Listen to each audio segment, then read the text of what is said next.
Hey, good morning. Miss Christmas checking in with you on today to bring you some motivation and encouragement to help you get through your day and even your week. So, in my prayer group that I'm a part of, we always have a word of the week. And usually that word of the week always ties into something that we need to be reminded of, right? Like, be brave or, positivity and things like that, right?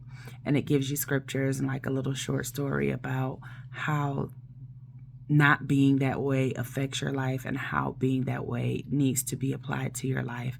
And it backs it up with the word of God, right? So the word for the week this week is silence. What? Silence. That's right. I said the word for the week is silence, meaning that sometimes some of us actually need to be quiet. In fact, not even some of us, all of us need to take moments and practice moments of being quiet, not saying anything and not just speak it because you can, right? And in Proverbs 29:11, it says that a wise man keepeth his words, but a fool uttereth his whole heart. So he basically just saying everything that he feels and everything that is on his mind. He's just sharing it all, letting it all out. And I know oftentimes we want to do that out of frustration, out of anger, out of disappointment and discouragement, things of that nature. You want to say something or say something back or whatever. But I encourage you to practice being silent. Practice not having the last word. Practice not having something to say all the time because it's not always something to say anyway. Just practice being silent. And in those silent moments, ask the Lord to help you with whatever that situation is. Because sometimes we get in our feelings just like we get in our clothes, like we get in the car, like we in there, right? And our feelings may change from 1 minute to the next. And so it's so important that when that happens, that you don't just ramble and shoot off your mouth just saying anything because you're grown up. Because I know most people, I'm grown. I can say what I want. I can do what I want. You can. But is that smart? Right? Does it show wisdom? Does it show humility? Does it show integrity? Does it show you in a positive way? Because just because you could say certain things does not mean that you should. Okay? Because we can all say things, but it doesn't mean that we should say anything all the time. Just anything.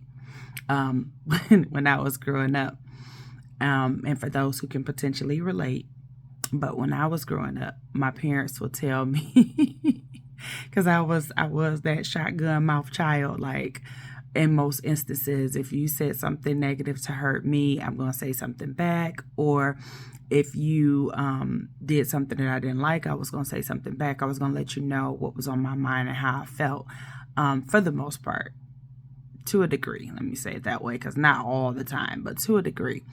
However, I remember my parents telling me not to write a check that my behind couldn't cash, meaning don't require some discipline because you can't be humble and you can't use wisdom. Okay. So, and the same holds true for us even as adults. And while there may not be anybody coming to discipline you with punishments or taking things away that you like, or even with a belt or something like that, like a really physical disciplinary type of situation, nobody may be coming to do that, but you get disciplined as an adult because you experience things that impact you. You know, if you go to work and you shoot your mouth off at your boss because you don't like what they're saying, you could potentially get fired, right?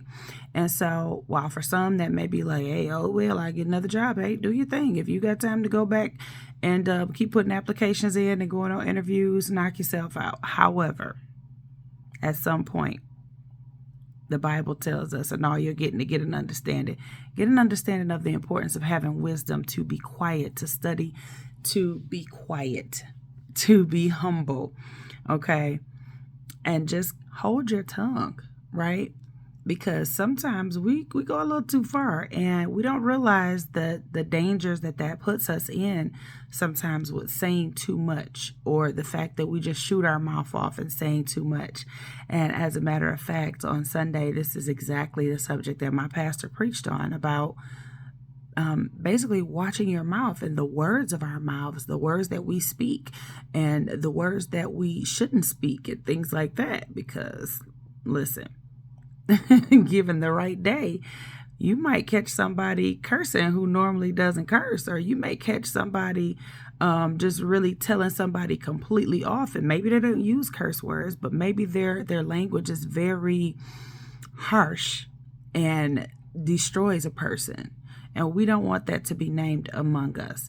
So I encourage you today, if this is something you've been struggling with or dealing with, where you just like, oh, I got to get somebody told, I got to get them together, I encourage you not to do that. I encourage you to actually study to be quiet and actually take your concerns and your frustrations to the Lord in prayer and let Him help you get through those, whatever that may be. All right. So I do hope this helps somebody. I hope it encourages you. And in that area of struggle, because we all go through it. And from time to time, I still deal with some things like, oh, man, I shouldn't have said that. But too late now, because once your words are out there, they're out there. And so you can apologize for it. You can try to take it back. But whatever that impact of what you said is to the next person that you said it to, that can't be undone. So choose your words wisely and use wisdom when actually speaking or not speaking, because that just may be the very thing that helps you. So have the most amazing day on purpose, because you get to choose, right? And I'll talk to you later. Bye.